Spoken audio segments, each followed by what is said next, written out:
What's up, gamers? Welcome to the video. Thanks for stopping by the channel. My name is Koobs, and over the last 2 days I've spent roughly 12 hours with Battlefield 6 open beta during the early access period, and I wanted to just put out this short video going over some of my thoughts, honest first impressions. I do think that this has been fun. I'm still going to be playing it for the rest of this weekend and next weekend if you haven't already checked it out. August 9th and 10th of this weekend, free open beta, as well as next weekend, the 14th through the 17th, so from Thursday to Sunday. You can jump in, you can check it out for yourself. I think that it's really great to be able to play these sorts of games before they release. Gives you an idea of what they're working with, what they've come up with. But these are going to be some of my honest feedback regarding the game thus far. Now, I think, like I said, I think that it's been fun. But two things can be true at the same time. It can both be fun and be a mess. And I think that personally it's lacking a bit of polish. This is not really surprising to me because Battlefield 2042's beta was a buggy mess, and then the game launched and it was still a mess. So release is in 2 months. We'll see if they can tidy things up, but this is one of the biggest things that I'm going to touch on in the beginning here. The deployable shield, deployable cover of the support class. I would say about 1 in every 4 times that I go to use this thing, it just doesn't work. It's supposed to be red.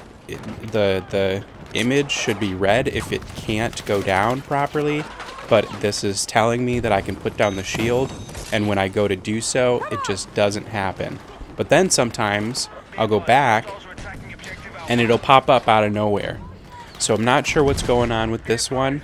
It's really kind of frustrating because this is one of the gadgets that you get to bring into the battlefield as the support class. So imagine that you're playing the assault class, and half of the time when you switch to your secondary weapon or your grenade launcher, it just doesn't happen. Or using an RPG or an anti-tank mine on the engineer class. It's really frustrating. Now thankfully the support class does have the ability to basically to get this item back, but we have to drop our supply bag down. We need to stay nearby while this this gadget receives its cooldown so that we can use it again. But it's been really kind of frustrating. This is about probably 8 times that I'm showing it here happening, but it happened to me way more than this. This was such a frustrating thing to deal with. I don't understand how this is not working the way that it should be. It should be pretty straightforward. If it says that the object can be placed, it should be placed. And there it goes. It pops up magically 30 seconds later. So that's a huge issue. I feel like that needs to be changed. And it's kind of a bummer because I enjoy the support class. I think that it's an interesting decision that they've made to kind of lump giving ammo and supplies to your team in the same class as the character that's got the defibrillators now. In the past that was like an assault thing, and so I've been having a lot of fun with the support class personally, but this is one of those things that's like, man, I don't really like seeing this not work as consistently as it was happening. So you can kind of see most of the stuff that we're going to be talking about today are going to be nitpicking the technical aspects of this, and I think that that's exactly what people should be looking for at this stage of the game. Like I mentioned, this game is releasing in October 10th. It has about 2 months between now and then to fix up all of this technical stuff, so we'll see if they can do it.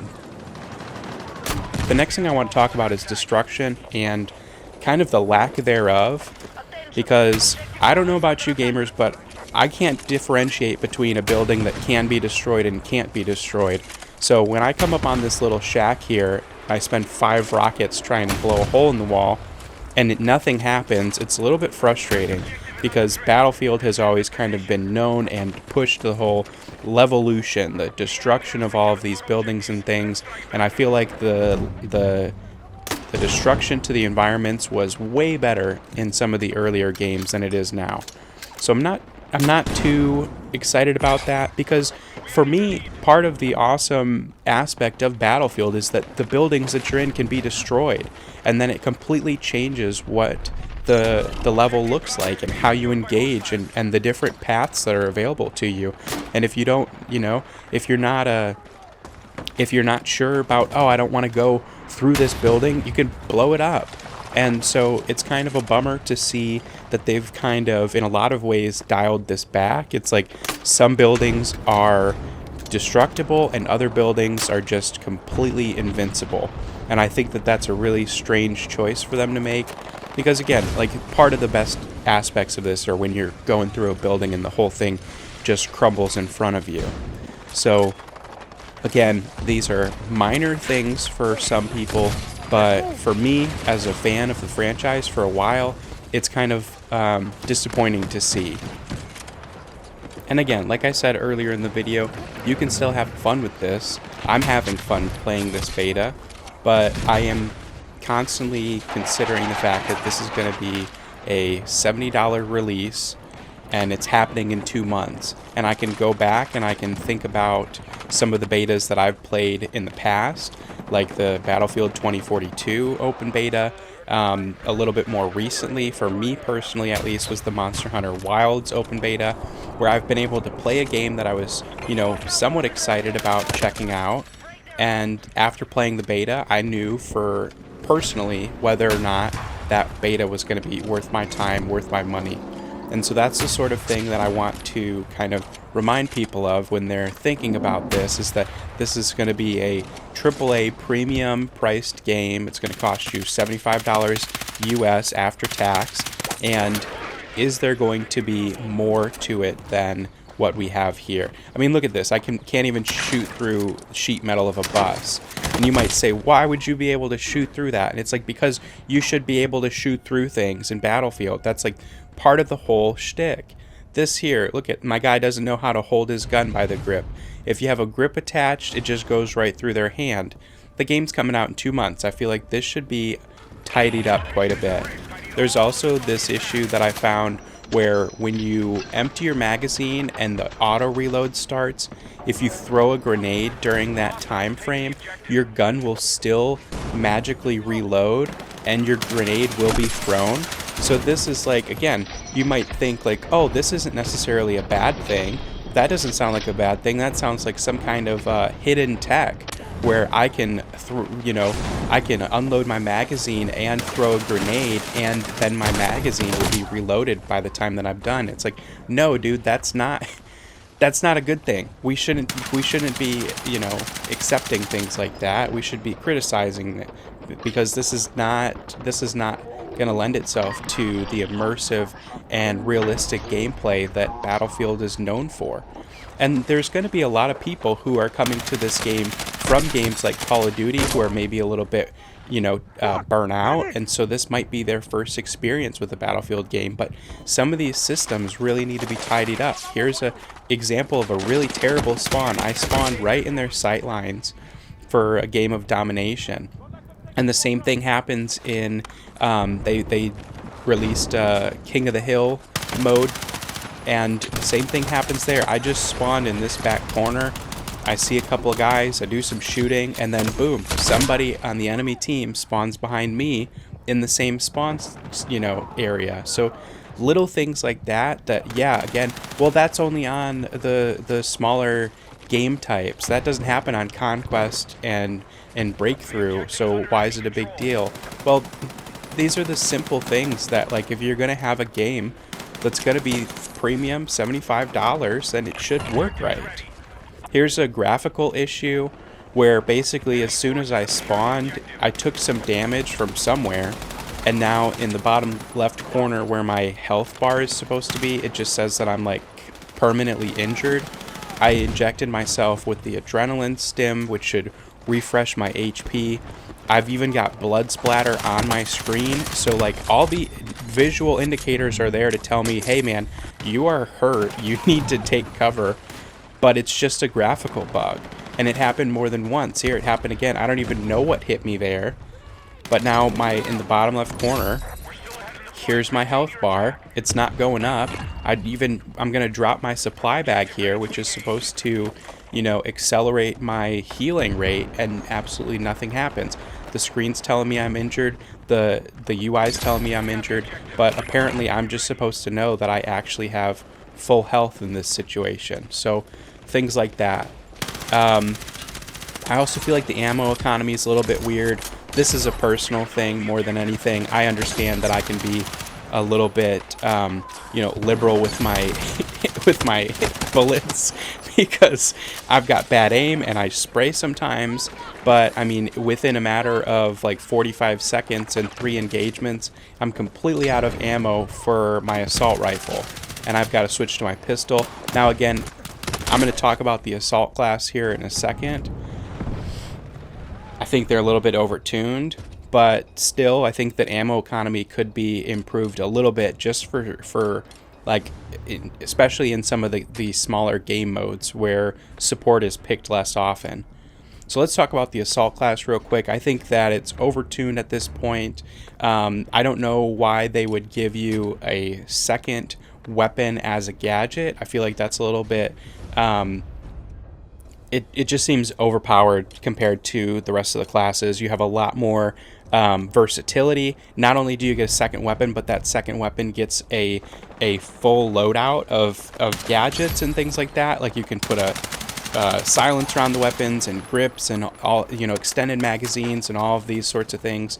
So that makes it a really strong choice to begin with. You also have the adrenaline shot, and then you've also got these grenade launchers too. So there really isn't much of a downside to picking the assault class, and I think that that's going to further incentivize the sort of behavior of not necessarily playing as a team and not necessarily playing the objective because you're a one-man killing machine. I'm going to play with this game like it's Call of Duty. And again, for me, part of the appeal of a game like Battlefield is that it sets itself apart and it's not afraid to be its own thing. But the assault class seems like it's leaning towards just being the everyman class that a lot of people are going to gravitate to unless they are more objectively minded about things. And I feel like this incendiary grenade launcher is just currently a little bit overtuned.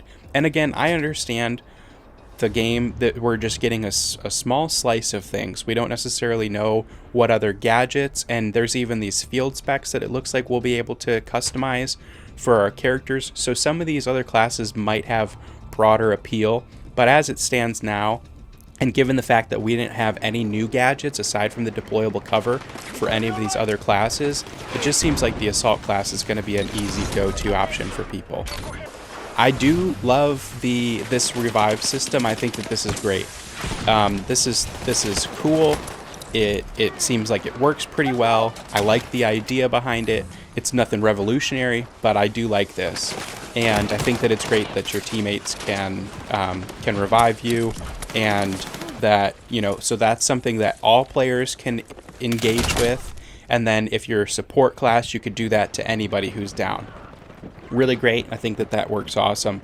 I'm, you know, again, I'm somebody who, when I die in Battlefield, I'm going to take my time. I'm going to wait and see if anybody can get to me, because, you know, you have one life. You got to make the most of it. And who knows, you could find yourself really kind of helping turn the tides if you just have some patience. Instead of spamming the respawn button, stay there for a second, see if somebody can get to you. You can mark enemies from the down state, so you can be sending intel to your team, to your squad when you're down. And I think that these are all really good things that we should be encouraged and incentivized to engage with. But then again, you know, it is important to also understand that this is possibly the very first time that some people are playing Battlefield. So you're gonna have situations like this. We got a little blueberry here who I'm on the ground. I'm waving to him. I'm trying to let him know, hey pal, let me up, help me up. Like I'm right here, and you know, and he probably hasn't picked up on the fact that even though he's, you know, playing recon or whatever class he is at the time, that he can help his teammates out. And this is very different. Look at these scoreboards here. I'm at the top of the leaderboard, and my stat line is terrible. It's dog water. 2-0, 4-1, 3-1. I'm at the top of the leaderboard though, because this game, it's not just about getting kills. It's about playing the objective. It's about working as a team, getting revives, resupplying your teammates. Look at, we're top squad in the lobby. What's my stat line? 9-1-7. I'm terrible. I'm not even that great at the game, but I'm consistently towards the top end of the top. Did I say topper end just then? I'm consistent. Look at this, 25 revives. 25 revives in a single match. I was super excited when I saw that. Here I am going 5-2-11. So this is a very different game than something like Call of Duty. You have to kind of play the game, you know, like take the game as it is. If you want to go out and rack up a ton of kills, you can certainly do so. We need people like that in the front lines. But we also need people, you know, taking care of giving people ammo, getting people off the ground. We can replenish our grenades from, you know, the ammo bags, putting up deployable cover, reinforcing positions, holding the objectives. These are all things that you get rewarded for in a game like Battlefield. So again, this isn't just you know, Call of Duty competitor. Battlefield has been and always will be its own separate thing. And I think that they're kind of on the right track as far as kind of reestablishing their identity here, but I am kind of worried that it's going to be a little bit of a slippery slope here, where they might kind of lean into some of these more mainstream mechanics, where it's just, let's simplify things, let's make it, you know, go with some of these classes. And if you just kind of rush in, it is very easy to just get a kill or two and then die, get a kill or two and then die. But I was able to kind of, you know, go back and slow things down, especially in the breakthrough mode, which I do like. And I did want to mention, I do think that the hip fire is really great in this. I don't know if it's specifically because I'm using the laser sights that they have, but I do think that hip fire feels great. Probably some of the best that I've experienced in a first-person shooter. I feel like it's always been kind of silly that when your gun is aiming at somebody and you're close by, you can still miss them, because that's not very realistic. I don't think that it should be, you know, a complete bullet hose either, but I feel like there's a nice mid-ground here where I felt comfortable and confident when I was hip-firing my weapons. And I feel like combat in general does feel good. Everything feels great as far as the gunplay goes. But going back to the breakthrough game mode, I like it. I think that it's great. It's nothing new. It's nothing revolutionary. This is Insurgency Sandstorm had a mode called Push, which is essentially the same thing. One team has a number of tickets for their how many reinforcements they have. There's different objectives on the map for the other team to defend. As one team secures an area, the defending team gets pushed back, and the attacking team now has a stronger foothold in the map, and you go until you either eliminate all of their reinforcements or you take all of the sectors. I think it's great. I think that it fits really well with a game like this. But again, overall, honest first impressions, I think that there's a lot of technical issues. There's some bugs here and there. There's definitely a bit of polish that I think is lacking. But you're going to have to decide for yourself if this is going to be worth it for you come October. I have been and always will be Koobs. Thanks so much for being here. Peace and love, gamers.